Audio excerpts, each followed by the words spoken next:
The International University of Management, a Namibian university dedicated to its people's future, a hub of abundant opportunities. We are IUM for life. We are IUM.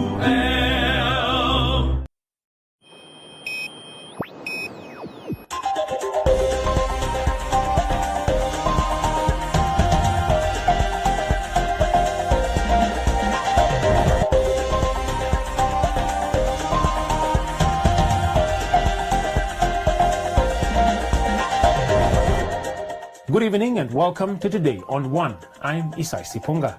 In the news tonight, container security program launched to curb illegal smuggling at Walfish Bay Port.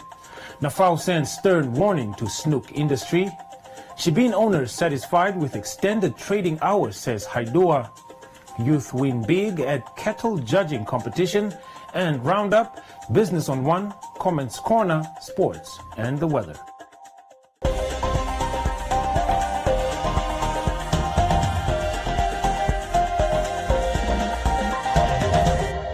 First up, the Namibia Revenue Authority, together with the U.S. Embassy, recently inaugurated a new container security control program, which was recently established at the Walfish Bay Port. A United Nations Office on Drugs and Crime initiative, which has committed $720,000 US to the program, is intended to improve the port's ability to interdict illegally smuggled goods, including wildlife and forest products. According to the U.S. Embassy, Namibia has been severely affected by illicit trafficking, both as a source and transit for wildlife and forest products trafficking. In 2017, an estimated 250 to 300 containers of raw timber left the port of Walfish Bay for China every month. The illegal trade of pangolins, one of the world's most trafficked animals, has also been detected in Namibia. Illicit trafficking is a global problem. To tackle this issue, the Container Control Program aims to assist governments in 55 countries to establish more effective container controls, serving to prevent illicit trafficking and to secure the global supply chain. Knowing what is moving into and out of our ports around the world is important for security and the economy. The project we're launching today has two main goals: strengthen capacity of the Walfish Bay Port Control Unit through regular mentoring and trainings, and strengthen international cooperation and connectivity of the Walfish Bay Port Control Unit to international law enforcement and security entities. One priority of my work throughout my career around the world in Africa, Latin America, the Middle East, and Europe has been to advance rule of law. I look out at people here in this room who are dedicated to combating crime, to protecting wildlife, and to ensuring the rule of law. This program will increase all of our corporate efforts in advancing rule of law. One of my top priorities in Namibia is to increase U.S.-Namibia trade and investment to increase prosperity for both of our countries. Namibia is the first African country to export beef to the United States. Next came exports of Windhoek Lager beer in December of 2020. And finally, bush acacia wood charcoal in April of this year. So basically, Namibia now exports items needed for a perfect braai in the United States. The Deputy Minister of Finance, also at the occasion, highlighted successes recorded in the pre-operation phase of the unit, which includes penalties for non-declaration issues, which were subsequently paid, uncertified medicine valued at 2.3 million detained and seized, and 152 containers of timber intersected and currently under investigation. This is indeed a clear demonstration that the role of the law enforcement agency in combating illicit and illegal trade across the globe has become an important phenomenon in our lifetime, and it cannot be overemphasized. I am informed that Namibia is among the first countries in the SADC region to have an operational unit under the Container Control Program. It is thus imperative that law enforcement agencies to take full advantage of the modernization program and to make substantive that seeks to interdict the illegal trade of goods within our trading spectrum. At this occasion, we will also witness the signing of this Memorandum of Understandings, which marks the start of this journey, which will be a strong collaboration and cooperation between the Namibia Revenue Agency, Namibia Ports Authority, the Namibian Police, the Ministry of Environment and Forestry, and Tourism, and the United Nations Office on Drugs and Crime, the UNODC, in partnership, of course, with the World Customs Organizations, and with the generous support of the EU and the United States of America. According to the United Nations, containers are used on a large scale for illegal activities such as smuggling of protected wildlife and timber products, with up to 90% of world cargo movement occurring in shipping containers. However, only 2% is physically inspected by customs authorities to verify contents.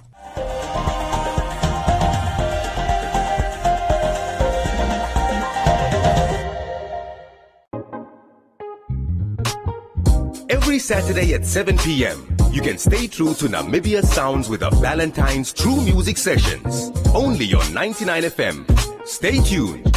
Stay true. There's no wrong way. Valentine's. Not for sale to persons under the age of 18. Drink responsibly.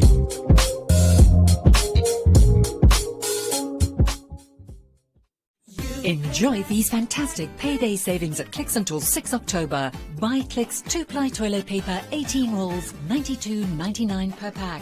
Buy Huggies Gold Disposable Nappies Jumbo Pack, 2 for $2, $18.99 per pack, and 1 for $2, $29.99. Buy Nivea Body Lotion 625 mils and Repair and Care Body Lotion 400 mils, 2 for $121. Clicks. Feel good. Pay less.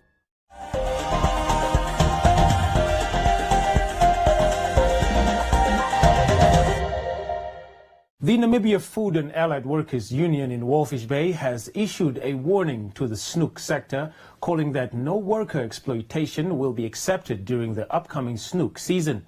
The union addressed fatigued fishermen from the industry who aired their grievances about the unfair labor practices. The snook fishermen said that they are tired of being exploited and want unfair practices such as no work, no pay, working without employment contracts, a pay rate of $20 per day for seagoing employees, bad working environments, and the deductions of fishing tools from employees' salaries to end. This is bringing us with no work, no pay. The notion of no work, no pay applies which leaves us with no income at all during closure for 3 months, which is meaning this 3 months is one. If you are not working, there is no income. Benefit and compensation. Unlike many employees in Namibia, we do not have benefits such as pension, housing allowance, and medical aid, among others, and there is no compensation in case of injury or death.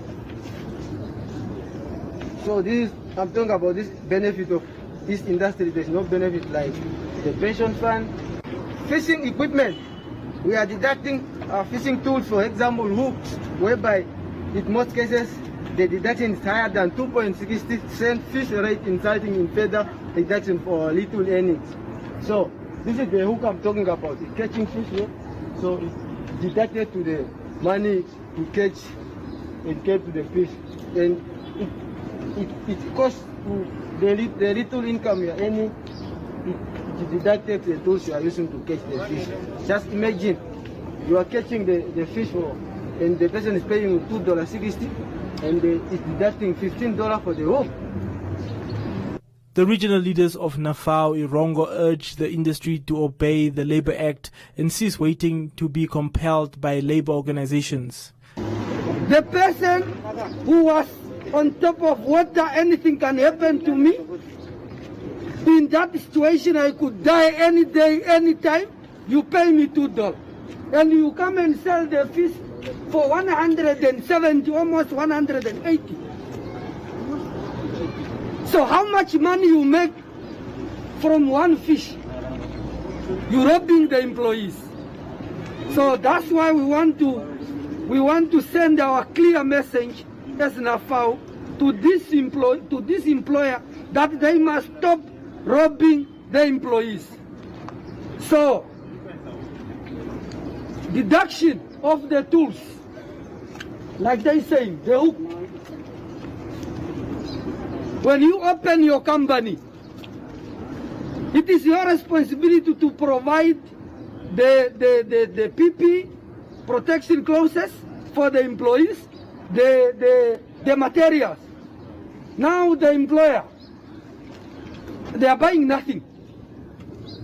They buy like, yes, I'm going to buy it, I'm going to take it from the whatever supplier, but my money, the employees have to make sure that they pay it back. It's now the company belong to the employees or belong to the employer. Shayuka also asked businesses to provide protective gear and fishing equipment to their employees without deducting the cost from their pay. Some of the fishermen allegedly started working in the industry in 1977 and are unable to leave since they do not have a retirement or pension fund. As you see here, these people, these employees, they start 1977. The year I was born. The year I was born. Then they look at him. He's still here pushing himself because he did not receive any retirement fund or any pension money. So he still pushes himself. Now in that industry, he can die easily. He can die easily because that fish, for you to bring it out from the water, you need to be a strong man. You cannot just, this one is not even the big one. This one is a small one. Yeah. There is a big one. Now, at their age, you cannot take it out from water, this fish.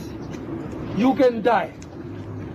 So we have a history of one of a fisherman who was dying, and that family got zero. Got zero because him don't have a pension which can cover when he died.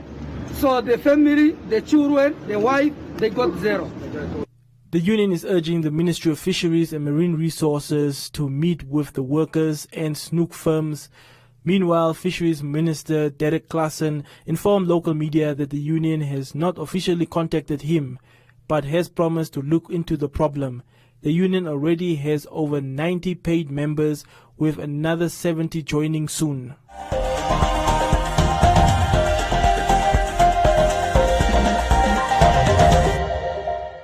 Get ready to enjoy Simba's sounds of flavor. All the Simba flavors. Let's roll. Slice, smoke beef. Well, vinegar. Shaya chocolate. Shake it and mud.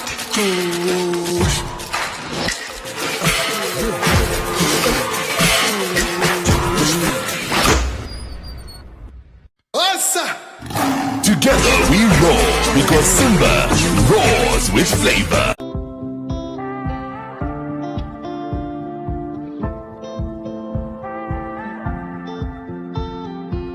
Early this morning, woke up holding my head, hearing my heartbeat all night long. Shades of this motel keeping me in bed, reading the news, just trying to stay strong. I need to just get up, take a deep breath, keep it together, 'cause it's a beautiful day. Sun on my face, feeling okay. Don't let it get away, it's a beautiful day. Feel so proud, screaming out loud. It's a beautiful day. Beautiful day. Feel so proud, screaming out loud. It's a beautiful day. Beautiful.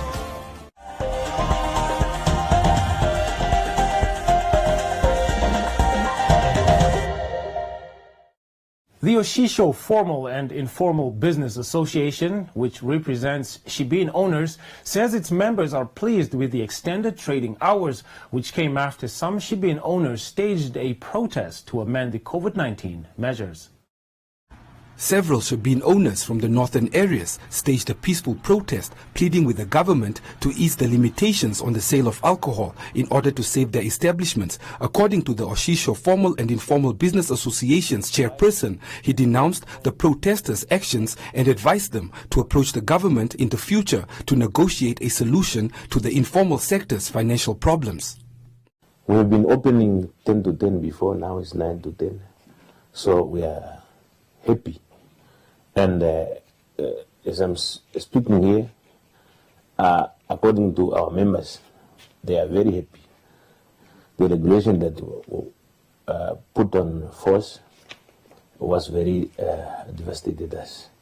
What I have remembered is they went to the north to engage businesses in general. So according to the businesses people in the north, they have been doing drive-through, like strikes, like they want the government to do ABC. But as I have been speaking before, I say from our umbrella, we don't need strikes. We know our leaders, they are just in capital city. We have to make an appointment with them. We discuss matters with them. They can understand us. And we don't want to blame the government. Before, as I have alluded, the government is do its best to protect us against the COVID-19. With on-site consumption of alcohol and gambling permissible at Shebeens, informal bar owners still face challenges such as registration of their businesses as well as constructing formal business structures to accommodate their customers. The informal sector, according to Haidua, contributes greatly to the country's economy, and he pleaded with the government to consider formalizing this sector. Our businesses, Shebeens, they are under companies, registered companies. And I motivate the government also to have money, taxes, to pay money is money going in our cough for the government. Nobody want to be illegal. We want every Shebeen, every small, the medium one. The person must have to register from BIPA, Social Security, wherever. So that the money, we have to pay. We are not afraid of paying anything as long as we are regulated. We call ourselves, we are second economy. Since I have started selling in Shebeen, I built everything from there. Albert Kawana, the Minister of Home Affairs, Immigration, Safety and Security, recently addressed a group of licensed gambling operators in the north who were compelled to temporarily abandon their business owing to COVID-19 laws. Haidua also encouraged Shebeen owners to continue to follow COVID-19 safety guidelines by offering hand sanitizers and clean ablution facilities to their clients. Started by Feedmaster in 2019, the Youth Kettle Judging Competition aims to provide school learners between grades 9 to 11 with the skills and knowledge of feeding and judging stud animals on farms and show rings. The competition this year, held at the Windhoek Showgrounds, focused on the Brahman breed.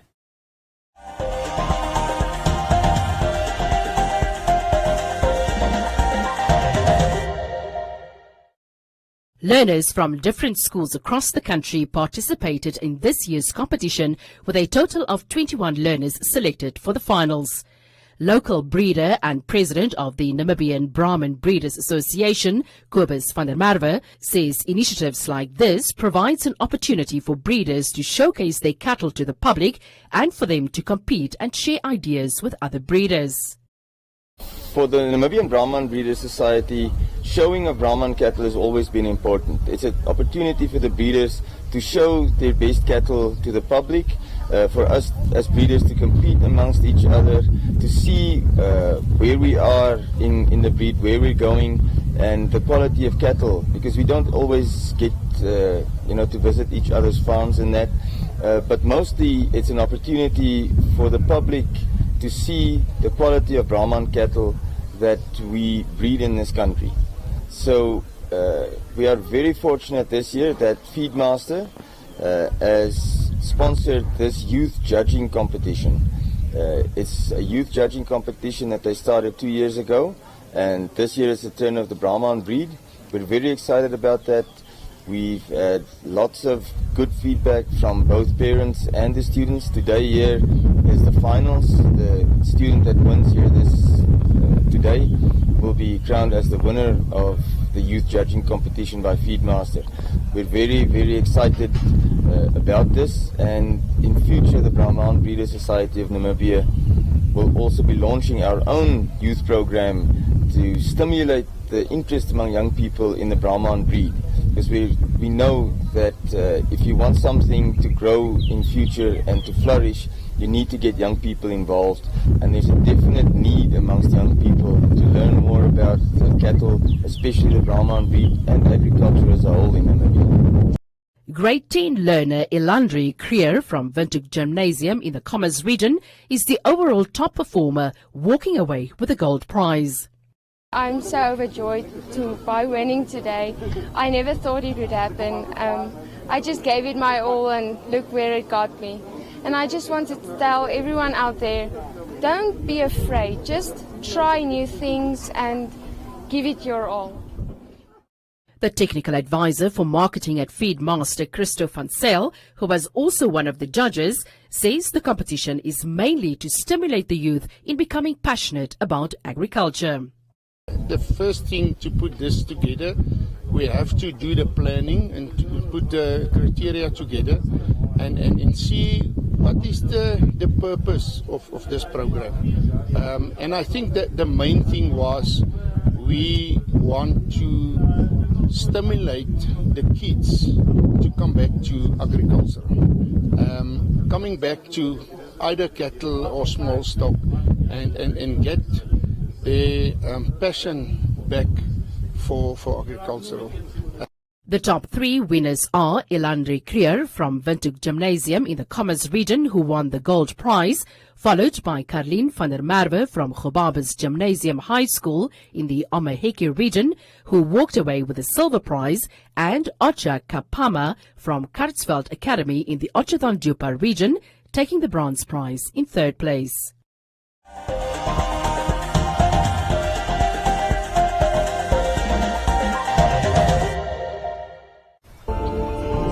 We can't wait to be together again. But until then, let's stay safe. More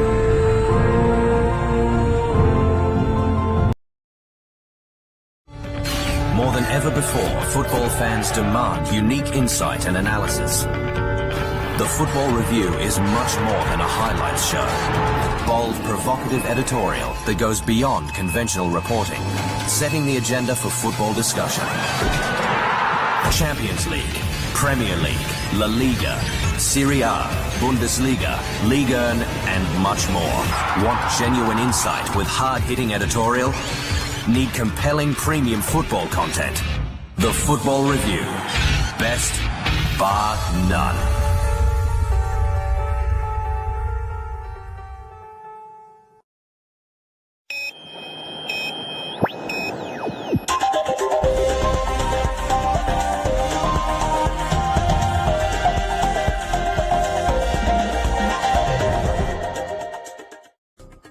In other leading stories, the Understanding Albinism workshop hosted in Windhoek, while the Ombudsman saw some myths and misconception about albinism being debunked.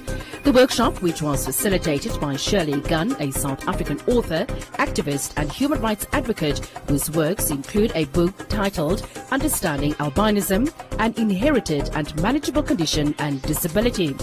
In a keynote address, Deputy Minister of Directorate Disability Affairs in the Ministry of Gender Equality, Poverty Eradication and Social Welfare, Alexia Manombe Nkube, called on Namibians to respect the dignity of persons with albinism. She amplified her ministry's commitment to persons with albinism by revealing that the Directorate plans to develop a national albinism action plan. The plan will be aligned to the Namibian Constitution, Article 10, National Policy on Disability, National Disability Council Act, Act 26 of 2004, AU Region Plan on Albinism, AU Protocol on Human and People's Rights, and the UN Convention on the Rights of Persons with Disabilities. Outgoing Ombudsman Advocate John Walters reiterated the importance of such workshops, highlighting that the workshop is not an end but serves as the start of a greater awareness effort among Namibians. Participants shared their experiences as people with albinism, which include, amongst others, access to healthcare, unaffordable skin lotions, and no access to information, especially in rural areas.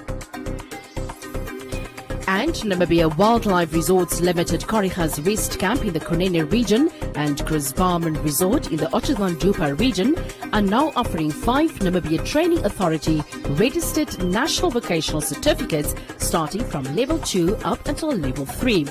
The 2 facilities, which NTA recently registered and accredited for 3 years, will be able to cater to the growing hospitality needs of Namibia as a prime tourist destination. The registration with and accreditation by NTA is a culmination of various efforts by NWR to realign its 2 establishments to be the official training facilities under the NWR brand, but operated under Namibia Wildlife Resorts Hospitality Institute. NWR is now able to train and certify its employees and potential students for vocational qualifications in tourism.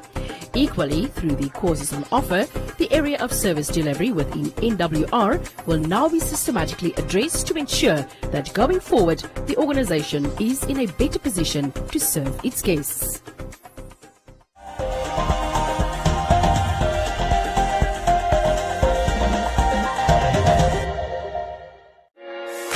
Wake up makeup, time for a shake-up. Pep up your room with 100% cotton fitted sheets. Just $159.99 from Pep Home. And this lamp, only $99.99. Live it up for less. That's your room sorted at the lowest prices every day. Life's better with Pep. Life's better with Pep.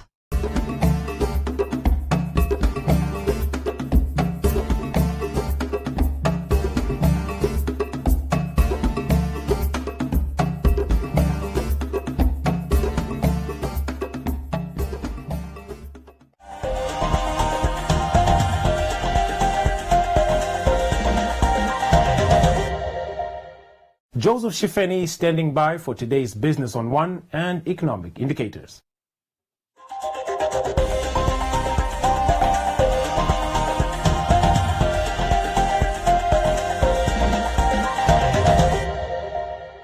The Namibia Statistics Agency released the 2021 second quarter government index that shows a slight decline in sectors such as public administration, defense and health. The statistics are for April, May and June, with the Statistician General noting that this is due to changes in government workforce figures. The Government Wage Index measures the level of prices that public employees charge in exchange for their labor services. The Namibia Statistics Agency Statistician General said the decline in the index emanates from a number of sectors such as public administration that saw a shrink in the total number of workers employed in the central government. Government Wage Index for quarter 2 of 2021. That index declined by 0.3%, and because mainly of public administration and defense, which declined by 0.7%. The health sector fell by 0.3%. However, the education index surged a slow growth of 0.4% during this quarter under review. Education recorded a slow growth, which Shimoafeni attributes to the increase in employees in the sector and compensation. The health sector registered a growth in real value added when compared to the corresponding period last year. The health sector remains in a positive trajectory, registering a growth of 7.4% in real value added during the second quarter of 2021, when compared to a growth of only 2.2% registered in the second quarter of 2020. I think again that's the time when COVID was really starting in our areas of the world. The positive performance is mainly attributed to the increased compensation for employees as the health sector scaled up capacity to fight the pandemic following rapid increases in COVID-19 cases. Also, high death numbers,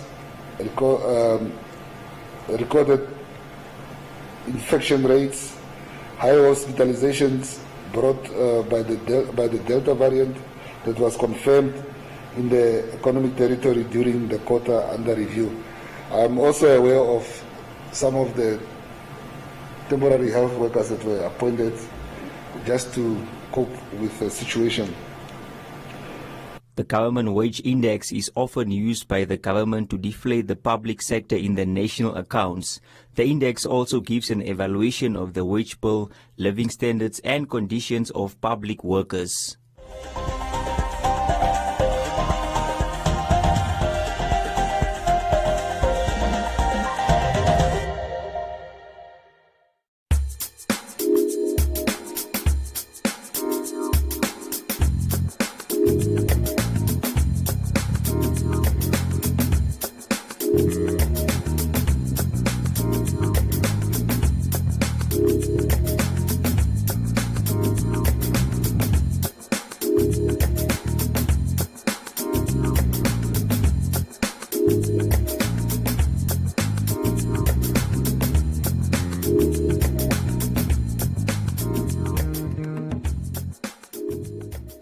Thank you for watching. Join me again next time, and don't forget to follow us on our social media pages.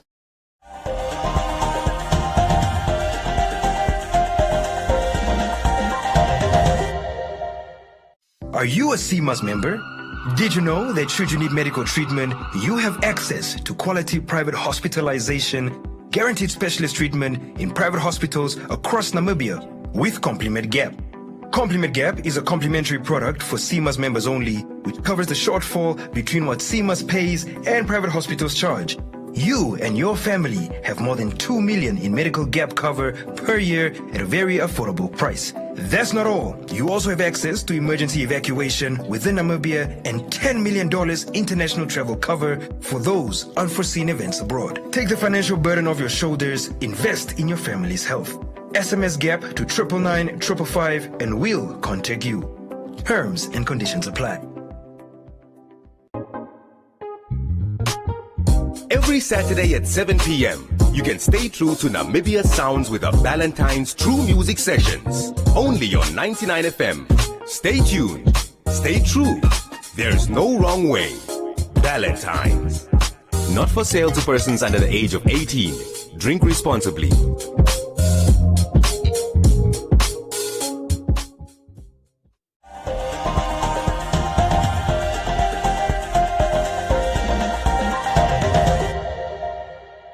Time now for Comments Corner, your daily dose of comments from our social media pages.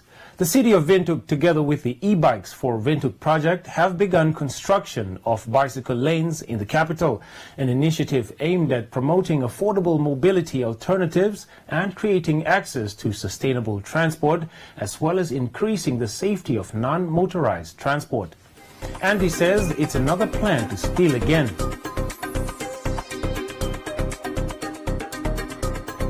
Audrey says it sounds like someone is going to pocket money with selling e-bikes.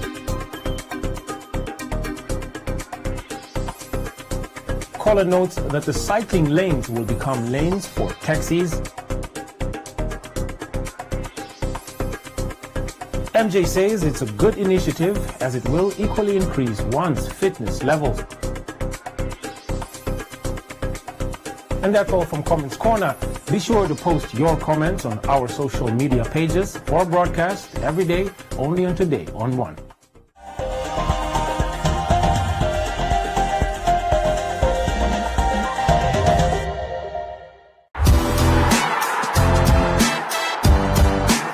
Full of cheers.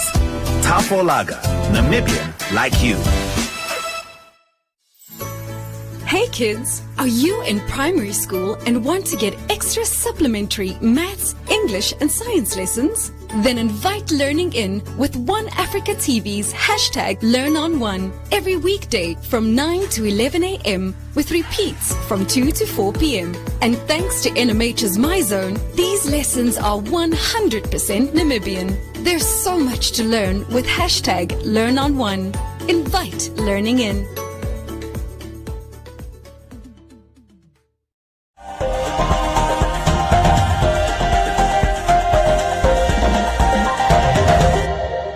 And on the sports front, known as a sport for men, boxing globally has started to evolve as more females from all around the world are starting to engage in the sport. Namibia has since struggled to excel in the sport as funding and lack of training is hindering progress. Today on One Sports recently caught up with two young aspiring female amateur boxers who aspire to succeed in the sport. Hailing from the northern part of Namibia, Miriam Nyilongwa started her boxing career at an early age when she moved to Windhoek for school. According to Nyilongwa, she started boxing for fun but has since started taking it seriously to make it a career. I cannot really remember because maybe it's 6 or 7 years back. But I was inspired by my little brothers. They were always in the gym, going to fight, and then I say I also want to try out. And firstly, they did not want, and then when I came to the gym, they saw what I could do, and then they say, okay, if you want to, we'll start going with you. For now, I only have one wish, for me to play in the Commonwealth and the Olympics. That's all I can say for now. And also international games. That's all I want. This sport requires discipline. You must discipline yourself. As they say, discipline starts at home. But if you are not disciplined, you will not go far. Because in the gym, you also have to respect your coaches.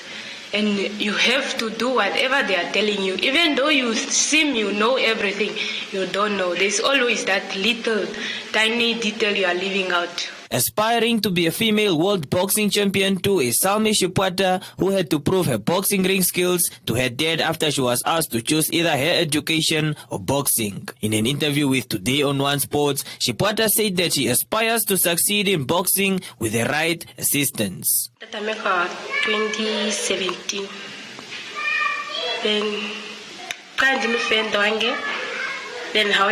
when I was schooling in Utapi, then ufendang hai ningi no sport ani pandia pana ucha hamadana che sama ucha hata no boxer sama ucha nanganta hala ku join no boxer then andi lo prame familia ucha no tatanda ko tame ko boxer then tatindi nje kucha no to ho abo pakati ko boxer no ya koska ko choto chusinga kuchini then antandi ko skola then I degenda mwena mos di nanjala mbra kucha ndi ningishikega then mo 2018 Tagandi trainamos. O 2018 na kuno sport uno go ventuka. Tena ndiahu monyoamos ya didn't tell them goja andi go fight. Tena tia go ventuka atudana tenda tavena dena tazakonda vena ogota tang pas penda dana Miriam. Kwata vena tuse like kwato adro. Tena ndiara mboya uchana wanda dana go ventuka manda sakonda vena.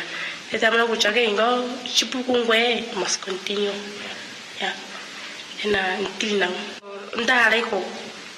like onguta promote kange like takusange pota tumbunje pokuchano andi kupeshiwa hala then andi kala ndi non kuma ku train and then no kucha we are going somewhere andi vogu ya shono on timao kunyingo shima shopona mutatumbunje utavo kwa thengeshinda hala Heading the amateur department at the MTC Salute Boxing Academy boxing stable, Samuel Kwedi has had successful achievements with his 2 female boxers and has invited females to join the gym. Ladies like Miriam, she started in 2016 because she always followed her brothers to the gym. And the challenges are always, like if you check, she's a light fly. In Namibia, we almost beat everyone in light fly.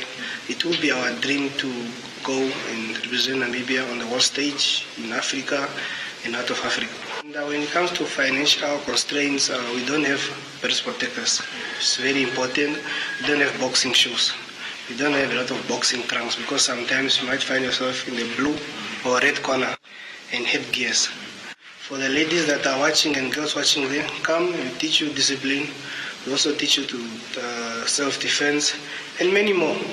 Despite Namibia's boxing board, the Namibia Professional Boxing and Wrestling Controls Board Founding Act not allowing women to fight as professionals, the 2 female amateur boxers still aspire to become world champions in the future. That's it from the sports desk. Up next is the weather forecast.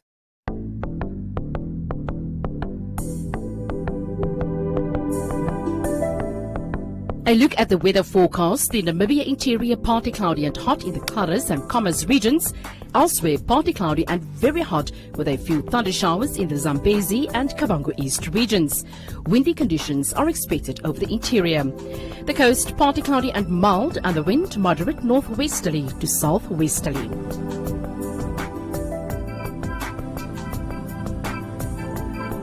Now we look at minimum and maximum temperatures across the country and beyond.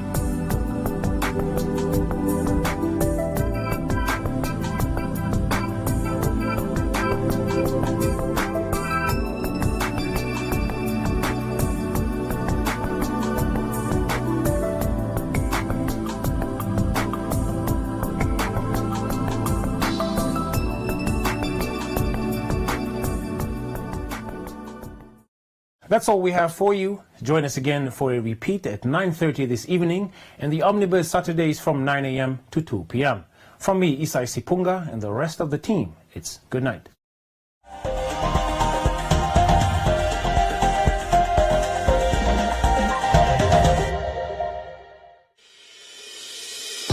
The International University of Management, a Namibian university dedicated to its people's future. A hub of abundant opportunities. We are IUM for life. We are IUM.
I like rhinos. I like them very much. Future here in this area is depending on the tourism. The future generation, they can see and they can benefit from their own resources. Animals like rhinos, elephants, the big 5, you benefit from them and it must be respected.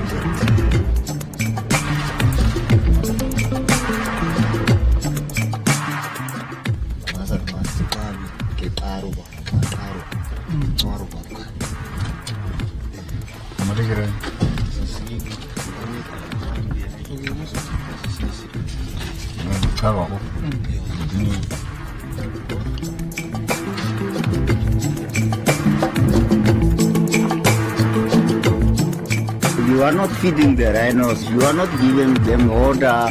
So it's a free business.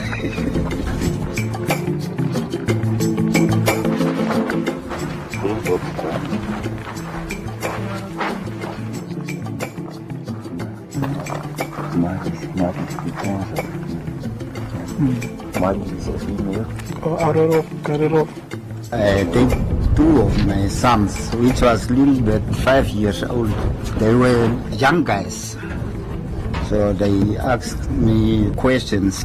Why are we here? Why are we sleeping here? I told them this is our resources and this is our future.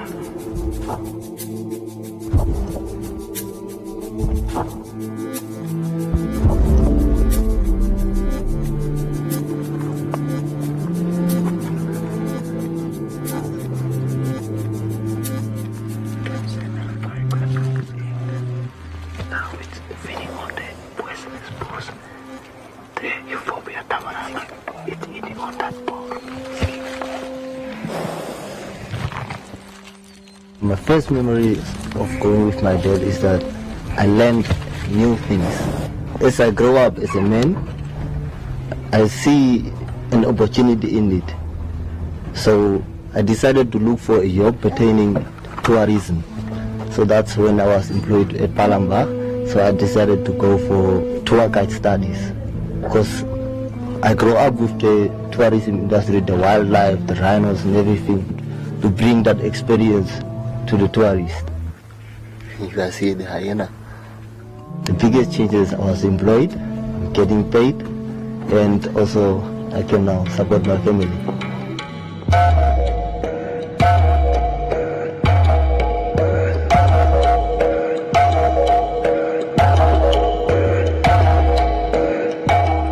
It's a cultural thing. It's coming a long way. Even if you go to area like Tweefontein, area was a lot of paintings. You will see rhino engravings on the rocks. That is an indication that the interaction between human, especially the local communities and wildlife, is dating back. That intimacy relationship is coming for a long time. We are right here now at Palamba, and Palamba is one of the big lodges in the heart of the desert.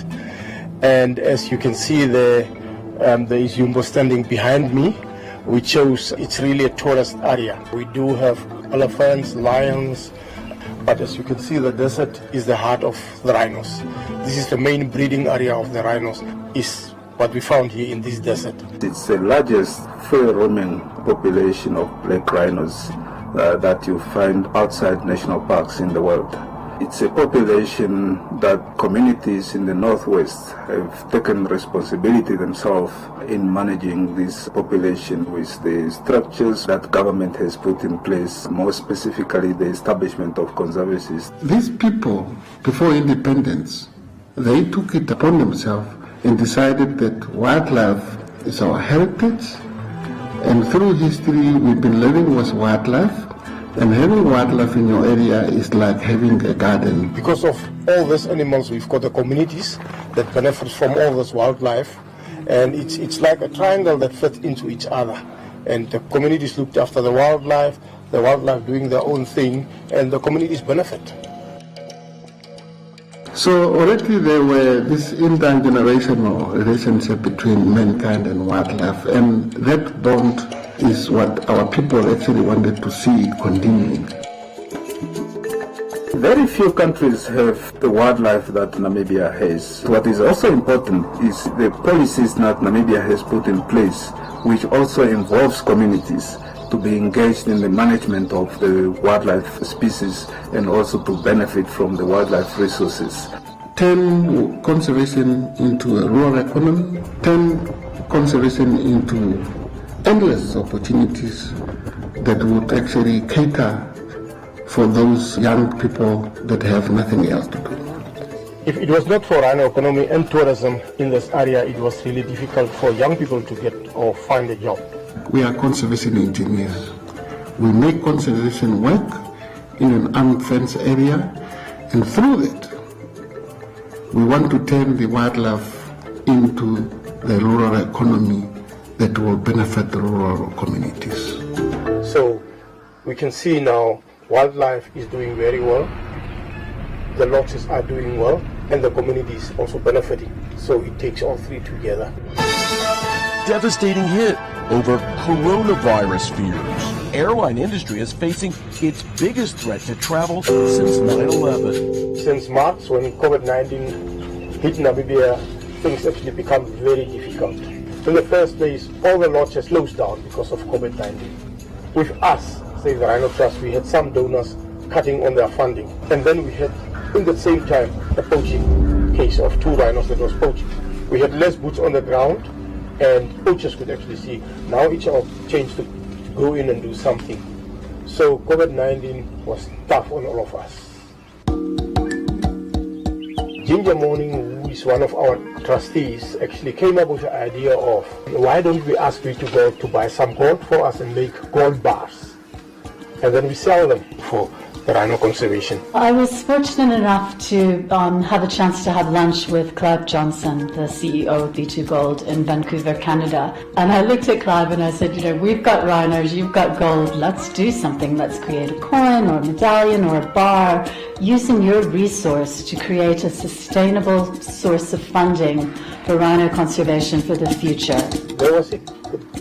The gold was bought, the bars was made, and I think it was 31st of January that we launched the bars in Windhoek. And suddenly one morning I had an email from my office, from my finance person, saying, these people don't have salaries. So I said, oh, what now? So I picked up my phone and I phoned Mark Daw. I said, Mark, I've got this problem. He said, but we've got the fund already ready for you. You just have to apply, put a proposal in. 1,000 ounces of gold can make an enormous difference to the livelihoods of the communities that live up there.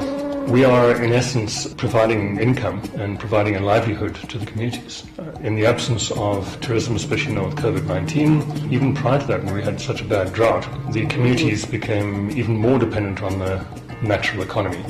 The idea is to make this a fund that will last for the next 25, 30 years, or even longer.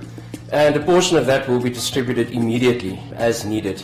And in this case, the COVID-19 crisis necessitated us to distribute funds to pay salaries to help people in the field. The proceeds of the sales from the gold bars will be going towards responsible NGOs. And we've identified Save the Rhino Trust as the key NGO. And IRDNC, one of the first organizations that was in the Northwest, integrated rural development and nature conservation, so that ultimately the funds go to the communities and various aspects of their war on poaching. To be able to support those hardworking men and women that are always in the front line between the poachers and the rhinos. If it was not for B2 Gold and the golden bars, I think by now we should have been in big trouble. By extracting the gold, you reinvest it in other renewable resources. The gold that's coming out from the ground is actually protecting the wildlife that's walking on the ground, which is a very good symbol for the others. I wish this was my bar. This is the 500 gram gold bar. So you'll see on this side you've got the Etendeka Mountains and you've got the mother rhino with her calf. And then on the reverse side we've got the serial number, you've got the Rand Refinery stamp, which is very important. Anywhere in the world people will recognize the stamp and they will know that this bar contains 99.99% gold. It is gorgeous. We wanted to make a biggest contribution. And at Ballowwood we see that as a way of giving back to the community. Okay, so there you'll see the 500 gram bar. Very special. Feel the weight. It's incredible. This opportunity which presented itself is absolutely a once-in-a-lifetime opportunity. We're privileged to have this. This is just absolutely gorgeous, and I think this showcase really what the project is all about. It's from 24 karat Namibian gold. I'm looking at these rhinos is put there like Miss World photogenic, I would say. There are only 1,000 of these gold bars, rhino gold bars, in circulation. As far as I'm aware, it's the largest single donation of any corporate to the conservation of biodiversity anywhere in Africa. Therefore, we so much appreciate and would want to continue as a government to work with B2 Gold. And the fact that it's happening here in Namibia is something that we can all be extremely proud about and very grateful to B2 Gold. Thanks to having this literal pot of gold through the funding for the Rhino Gold Bar, we're able to step in now and make sure that those trackers are supported, and so are their families and their communities. We make sure that people sustain their jobs going forward, and who doesn't want gold? And the B2 Gold Rhino Gold Bar has come in at a really critical time now, particularly with tourism being closed off and those forms of revenue not coming in. To say we have the biggest rhino population or black rhino population in the world, let it be for the rest of our lives. And it's that heritage that we have, it's our resource that we can all look after and protect. It's our heritage. And it's also good that other people like B2 Gold are also seeing it that way. It's actually a very nice link between the investor that buys this gold bar, the rhino tracker in the northwest of Namibia, and the black rhinos. It's an intergenerational thing. The rhino trackers teach their children how to track rhinos, their children get taught, and so it flows down. This is something that I want my children to have, and that we leave a little bit of a B2 Gold legacy. And if I can be part of that as part of my family, I'd be very proud. It can also become an inheritance for the generations of my own clan. My children, my grandchildren. If we can bring that passion over to future generations and to hand that over to my children, and I hope that that same passion for conservation gets migrated over to my kids. And what we've done together is create a sustainable source of funding that should outlive all of us. You know, I think as far as B2 Gold is concerned, we couldn't have chosen a better target in which to put our efforts as far as the environmental and conservation pillar is concerned. And I want to stress there that the money that's going towards environment and conservation is actually going towards the people. Rhino is for all of us, whether you are in Canada, whether you are in Vancouver, whether you are in the US. If you really want to see conservation at play with rural communities, I therefore humbly request each and everyone to join us on our rhino tour and have a wonderful experience. This is what keeps rhinos on this planet. I've done rhino trekking experience. It was just amazing walking in that landscape of the Kunene. And as we followed them, we could now find rhinos with the calf. We got the closest distance we could. It's a warning sign. And it was just amazing and lovely, something to experience that Namibia can offer.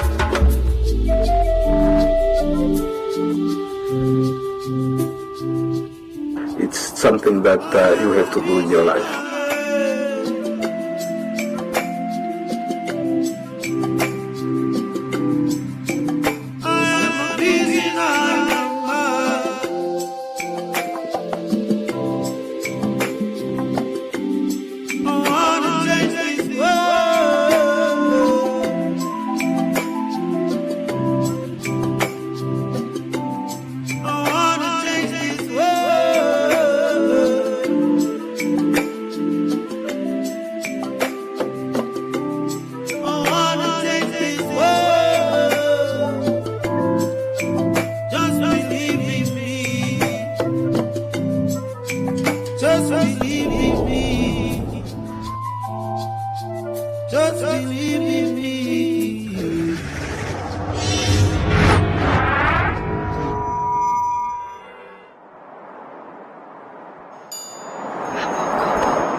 More than ever before, football fans demand unique insight and analysis. The Football Review is much more than a highlights show. Bold, provocative editorial that goes beyond conventional reporting, setting the agenda for football discussion. Champions League, Premier League, La Liga, Serie A, Bundesliga, Liga and and much more. Want genuine insight with hard-hitting editorial? Need compelling premium football content? The Football Review. Best bar none.